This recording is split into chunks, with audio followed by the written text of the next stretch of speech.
Iambic pentameter gives me a headache. Hello everyone, SpongeStur here, and welcome back to QUICKTOONS. Today we're reviewing SpongeBob's Trenchbillies. In this episode, while jellyfishing, SpongeBob and Patrick get caught up in a home full of hillbillies. Alright, now it's time to start the second half of this miniseries. And it's just our luck that this episode is the worst so far. And the weird thing is that it's not because of anything infuriating or outright disgusting. Well, actually, it is kind of disgusting, but we'll get to that later. No, the real problem is that it's just so dull. There are barely any jokes worth talking about. There's the guy with the weird noises, and SpongeBob and Patrick killing said guy in a fiddle contest. Some people find this joke a bit morbid, but I think it's fine. The names the anglerfish give to SpongeBob and Patrick, and I also found Mr. Krabs and the pitchfork in his butt kind of amusing. Well, what was I supposed to tell him, Squidward? You could have told him he could have his money back. Oh, no, I couldn't.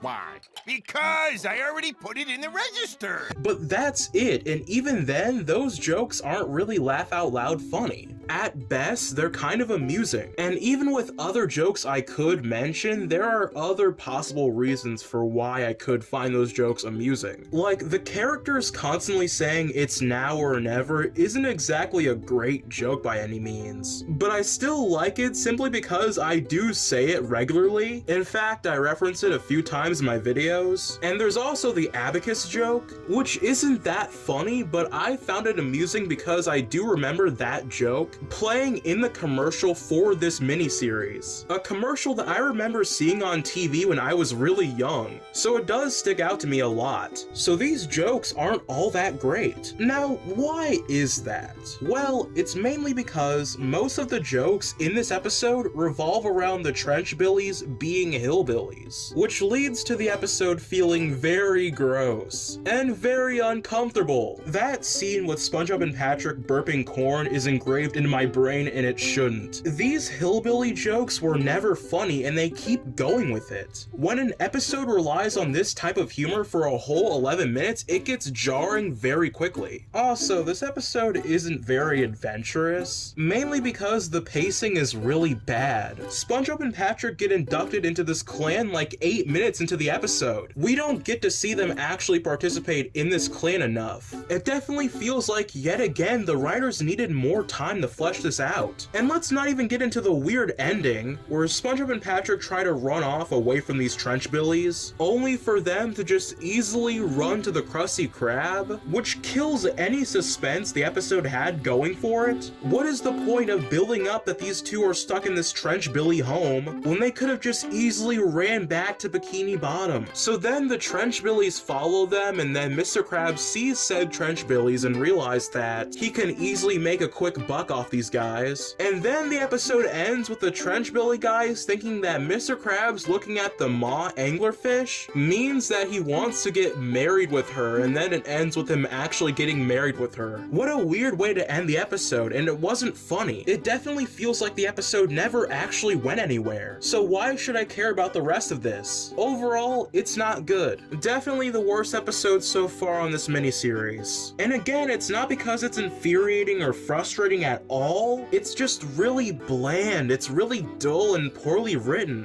And I honestly don't think this premise had much going for it to begin with. Making a bunch of hillbilly jokes for 11 minutes isn't exactly funny. At least to me it's not. So I honestly just want to move on from this episode, even though the next episode isn't all that great either, but we have to deal with what we get. Overall score, 3 out of 10. I'm a SpongeStur, and I'll see you guys next time. Bye.